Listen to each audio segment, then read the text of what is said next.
Hi, Jez here from Nigezza.co.uk. Thank you for joining me today. Today I've got a one sheet wonder.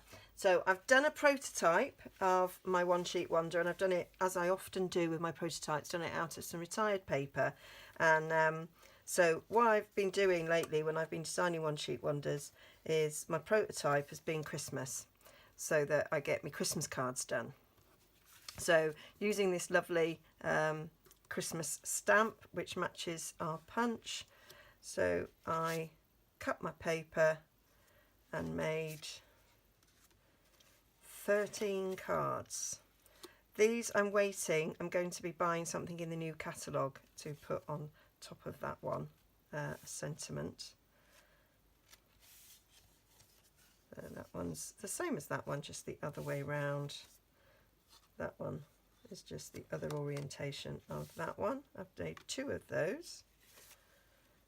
That one's the same as that, just put the ribbon slightly different.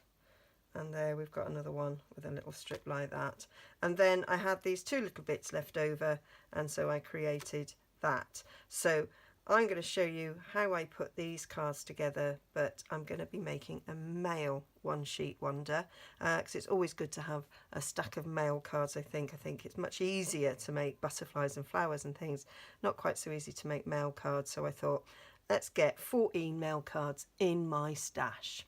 Okay, and the other thing is, that is a DT challenge set by my good friend Jill from Paper Daisy Crafting over at Stamping for All. So it fits with the challenge as well, which I always like. Okay, so stay tuned and I'll show you how I made it.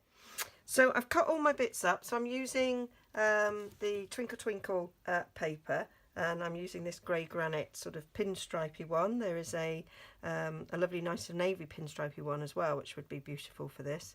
It does have a nice little pattern on the other side, so you can always use that side if you want to. If you were doing younger male cards, that would be nice for. But I quite like this as a sort of a classy sort of gentleman sort of look. So I've got 2 diagonal triangles there, got 4 rectangles there, 3 rectangles there, 3 strips there, and then these 3 little bits are left over, which I use to make a card with. Okay, I will share the template for cutting this out, as well as the mats, over on my blog under the online classes.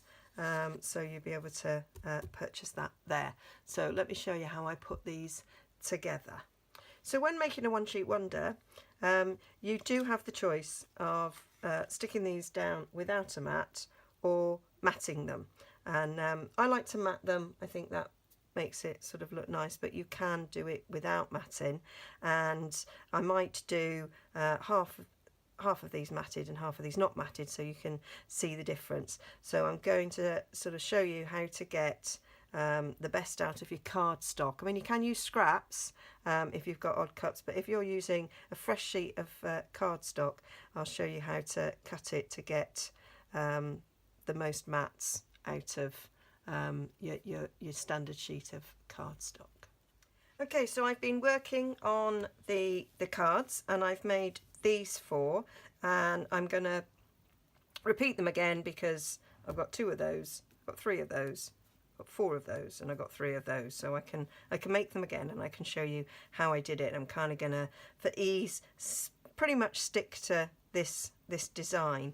You might notice that what I've done is I've double matted, because I found that because this was quite a plain piece of paper, that the edge, if you edged it in the just in the grey granite cardstock, it kind of got lost. So I sort of added a white layer there as well to sort of make it pop.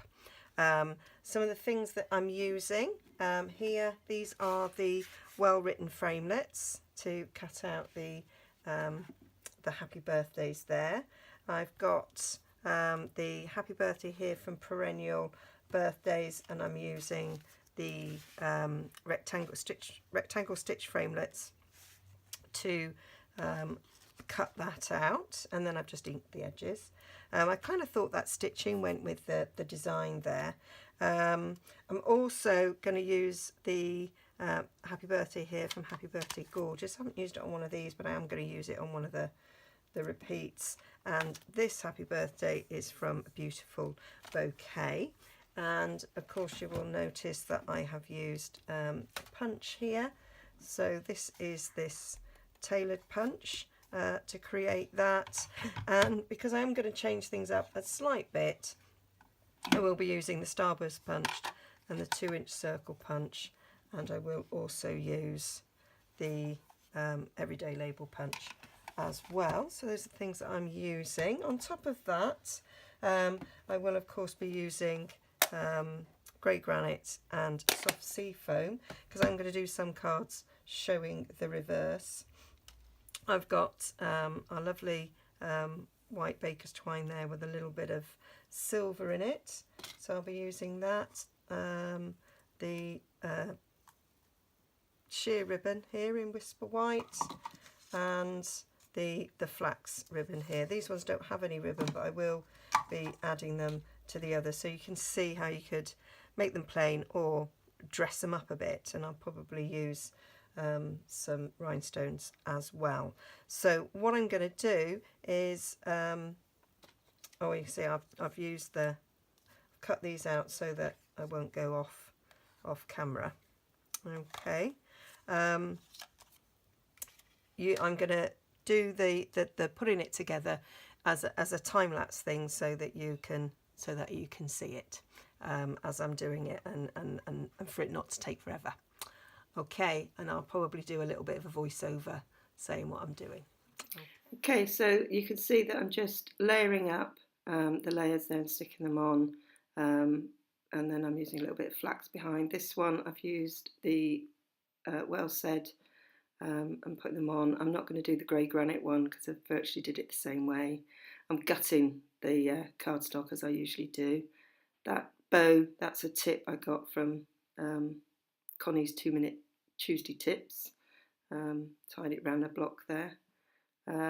This one, instead of doing the stitch rectangle, I did a starburst topper there, and just tied some twine around, and then add a bit of bling in it, so I've added some bling.